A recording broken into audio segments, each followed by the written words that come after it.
हरिबोल कोलाहुली सहित माँ मैंने पुणी थे स्वागत करूँ।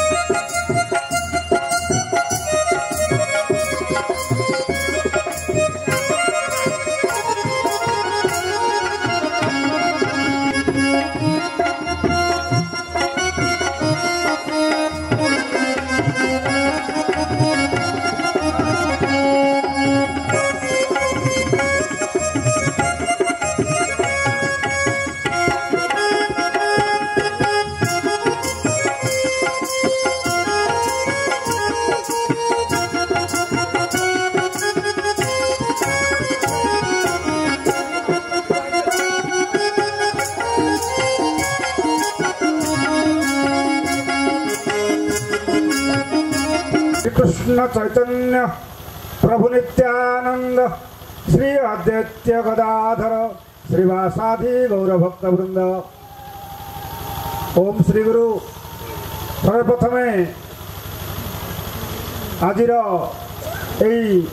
27तम वार्षिक उत्सव महोत्सव विश्वचिंतामणि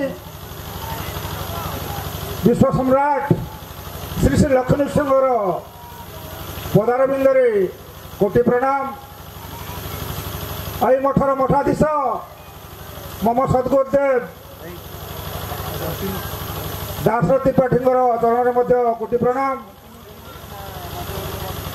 उपस्थित विजयप्राज्ञ मंडली आज्ञाधरीगण एवं यही कमिटर कर्मकर्ता बंधुगण कथा ये पवन सूत्र कथा जहाँ कि आम आम दैनंदिन जीवन में किभली भाव में व्यवहार करवा से पूर्णानंद जन्मग्रहण करते जहाँ ज्ञान आज समस्त विश्व स्तर में आलोचनार विषय आपको पाठाय कर महाभाग्यर कथा एभली एक मठरे आम उपनीत होइछे। महासपदर आगामी दिन में ये एक भव्य रूपांतरण हो।